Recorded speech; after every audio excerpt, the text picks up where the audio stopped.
नमस्कार। आप देख रहे हैं बीसीसी न्यूज। मैं हूं रमा धीमान। आइए बुलेटिन की शुरुआत करें, लेकिन उससे पहले हेडलाइंस।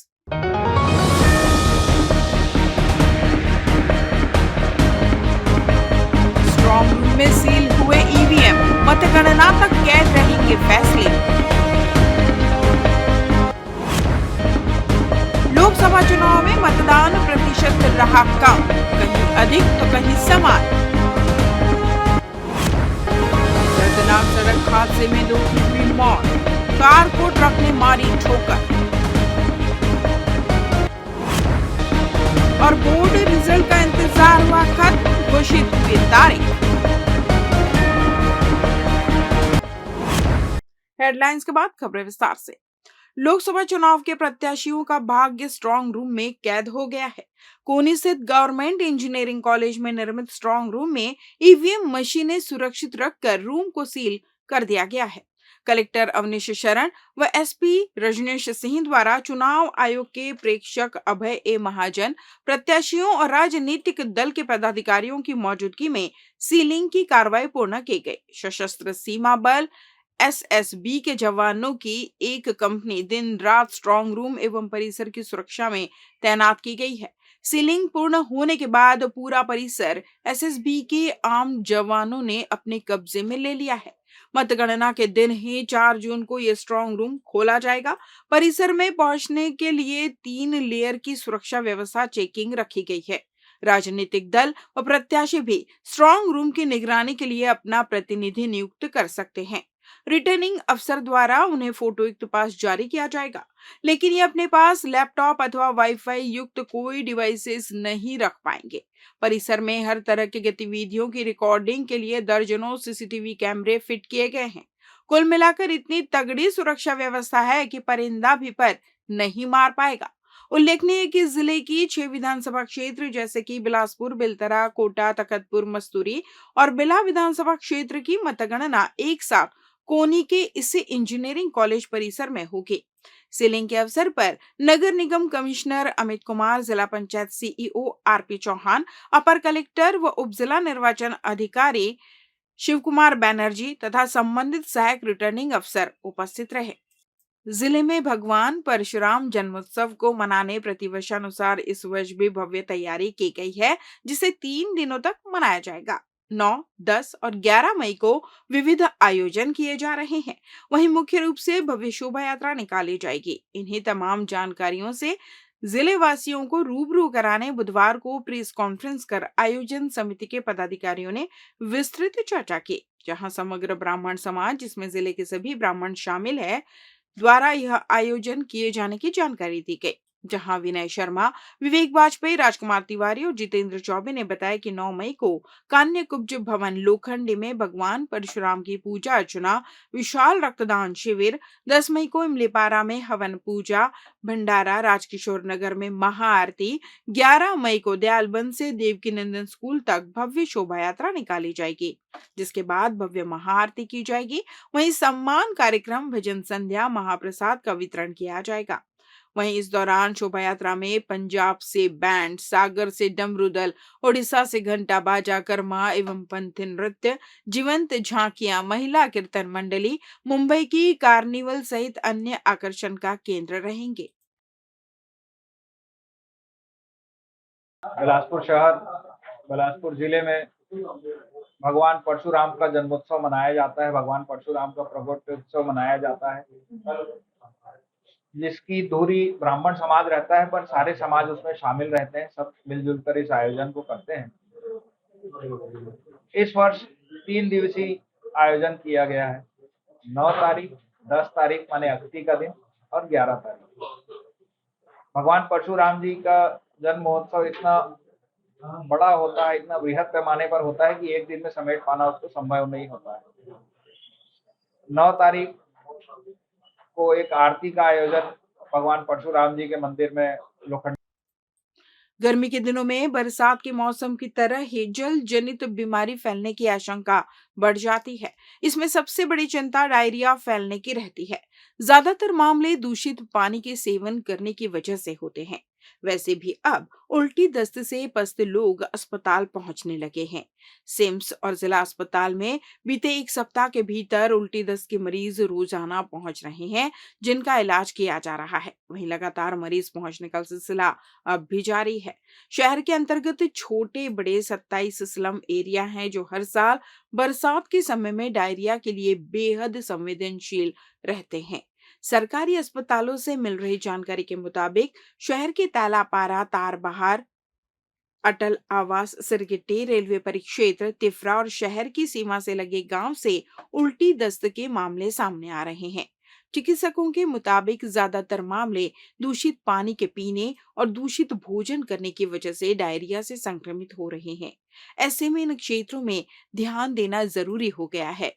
समय रहते मरीजों की पहचान करने व दूषित पानी के तमाम स्रोत को बंद किया जाए तो डायरिया को बढ़ने से रोका जा सकता है। लोकसभा चुनाव 2024 में तीसरे चरण के मतदान में मंगलवार 7 मई की सुबह मतदान की स्थिति तेज रही, तो वहीं दोपहर में थम सी गई थी। वहीं शाम 6 बजे तक धीमा मतदान किया गया, जिसमें प्रदेश के 7 सीटों पर 70.99% मतदान हुआ। वहीं बिलासपुर जिले की सीट में 64.77% मतदान 6 बजे शाम तक हुआ था। गौरतलब है कि देश के 11 राज्यों असम, बिहार, छत्तीसगढ़, दादर नगर हवेली, दमन द्वीप, गोवा, गुजरात, कर्नाटका, मध्य प्रदेश, महाराष्ट्र, उत्तर प्रदेश, पश्चिम बंगाल में तीसरे चरण में मतदान 7 मई को हुए, जिसमें कुल 64.57% मतदान के आंकड़े दर्ज हुए हैं।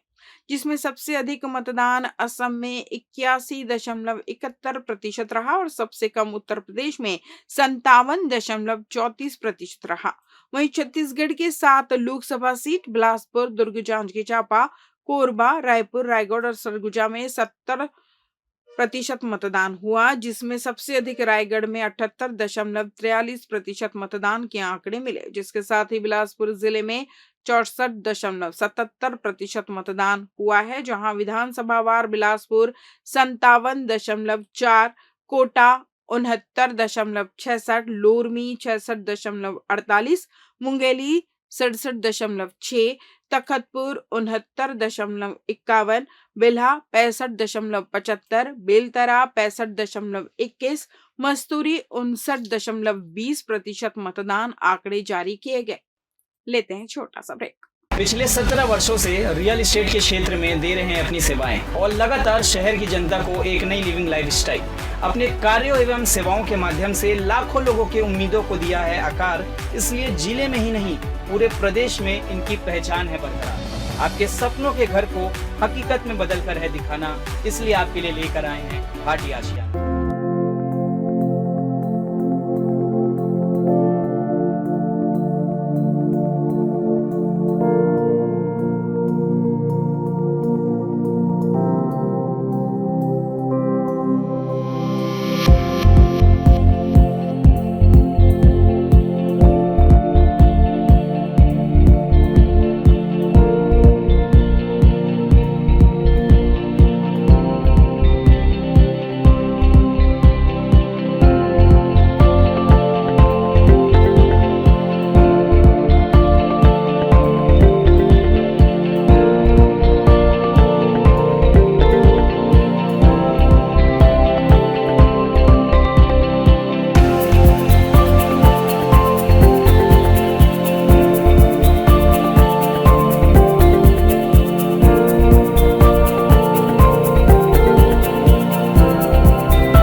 के बाद आपका स्वागत है। बढ़ते हैं अगली खबर की ओर।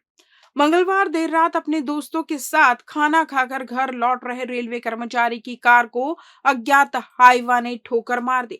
इस भीषण सड़क हादसे में मौके पर ही 2 लोगों की मौत हो गई। मिली जानकारी के अनुसार मंगलवार शाम Devri Khurd housing board colony निवासी रेलवे कर्मचारी ओमवीर सिंह अपने दोस्त भागीरथी यादव, राजेंद्र सिंह और वीरेंद्र सिंह के साथ अपनी कार CG10 AP 8734 सियास कार में खाना खाने बुधवार स्थित बंगाली होटल गए हुए थे, जहां से देर रात करीब 10 बजे खाना खाकर वह अपने घर लौट रहे थे। उसी समय गाड़ी को वीरेंद्र सिंह चला रहा था। वो सभी हनुमान राइस मिल के सामने मेन रोड तोरवा जैसे ही पहुंचे, उसी वक्त अज्ञात भारी वाहन ने उनकी कार को ठोकर मार दी, जिससे उनकी कार डिवाइडर से टकराकर स्ट्रीट लाइट के पोल को तोड़ते हुए पलट गई। इस एक्सीडेंट में गाड़ी माचिस की डिब्बी की तरह पिचक गई थी। जहां गाड़ी से किसी तरह ओमवीर सिंह और वीरेंद्र सिंह बाहर निकले, लेकिन भागीरथी यादव और राजेंद्र सिंह गाड़ी में ही फंस गए। इधर घटना की सूचना पाकर 112 टीम मौके पर पहुंची, जहां क्रेन की सहायता से स्थानीय पुलिस ने भागीरथी यादव और राजेंद्र सिंह को कड़ी मशक्कत के बाद बाहर निकाला, जहां उन्हें एम्बुलेंस की सहायता से सिम्स हॉस्पिटल भेजा गया। जांच के बाद डॉक्टरों ने उन्हें मृत घोषित कर दिया। इधर मामले में प्रार्थी ओमवीर सिंह की शिकायत के बाद तोरवा पुलिस ने अज्ञात भारी वाहन के खिलाफ मामला दर्ज कर जांच शुरू कर दी है। मंगलवार की शाम एक दर्दनाक सड़क हादसा सामने आया है, जिसमें एक नाबालिग स्कूटी सवार लड़का बस को रॉन्ग साइड से ओवरटेक करने की कोशिश में गिरकर बस की चपेट में आ गया और उसकी मौके पर ही दर्दनाक मौत हो गई, जिसका CCTV फुटेज भी सामने आया है। दरअसल शाम 4 बजे के करीब सिटी कोतवाली क्षेत्र अंतर्गत दयालबंद मेन रोड में करबला निवासी 13 वर्षीय रिजवान हसन स्कूटी क्रमांक CG10 AG 6551 में गांधी चौक की तरफ आ रहा था। तेज रफ्तार में सामने चल रही बस को गलत साइड से ओवरटेक करने आगे बढ़ा, तभी सामने सड़क किनारे चल रही एक महिला से टकराने से उसका बैलेंस बिगड़ गया और वह सीधे बस के पिछले पहिए के नीचे आ गया, जिससे मौके पर ही नाबालिग की मौत हो गई। घटना की सूचना मिलते ही पुलिस मौके पर पहुंच शव को PM के लिए भेज आगे की कार्रवाई में जुट गई है। घर से आइसक्रीम लेने निकले युवक पर जानलेवा हमला करने का मामला प्रकाश में आया है, जहां युवक को गंभीर हालात में जिला अस्पताल में भर्ती कराया गया है। इधर घटना की लिखित शिकायत दर्ज कराते हुए युवक के पिता अजित सिंह ने सरगिट्टी पुलिस को बताया कि यदुनंदन नगर निवासी अक्षय मंगलवार को करीब 9:30 बजे अपने घर से आइसक्रीम लेने के नाम से कमला डेयरी यदुनंदन नगर जा रहा था। उसी बीच यदुनंदन नगर तिफरा में ही रहने वाले गुफरान अली, साजिद खान, मोहसिन खान व उनके एक अन्य साथी पुरानी बातों एवं व्यवसायिक जलन के कारण एक राय होकर युवक पर धारदार नुकीली वस्तु और ईंट से हमला कर दिया।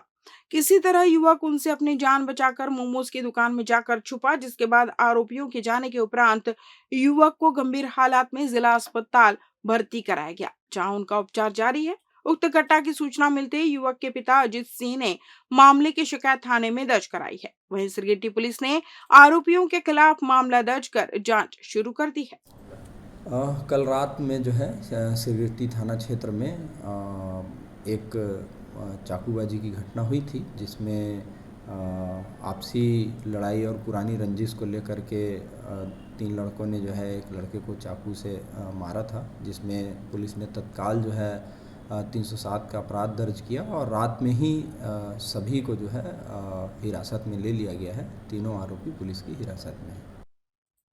छत्तीसगढ़ में बोर्ड रिजल्ट को लेकर बड़ा अपडेट आया है, जहां छत्तीसगढ़ माध्यमिक शिक्षा मंडल ने बोर्ड परीक्षा के रिजल्ट घोषित करने तिथि की घोषणा कर दी है, जिसके आधार पर 10वीं और 12वीं की बोर्ड परीक्षा का रिजल्ट गुरुवार 9 मई को जारी होगा।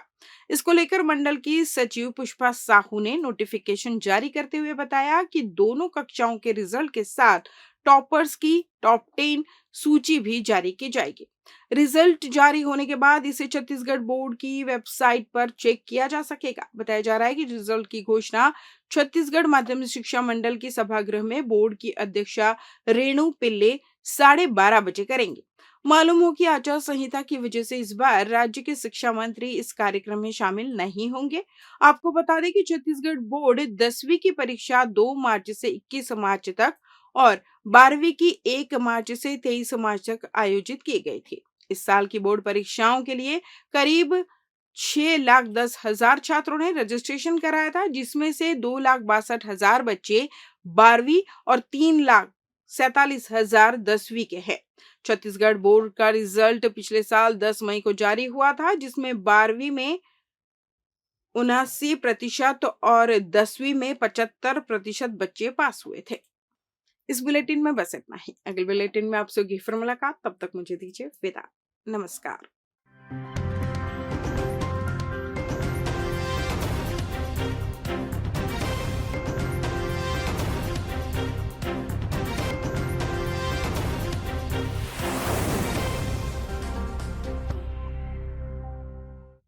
Brilliant Coaching Institute, taught by brilliant minds. We change your lifestyle.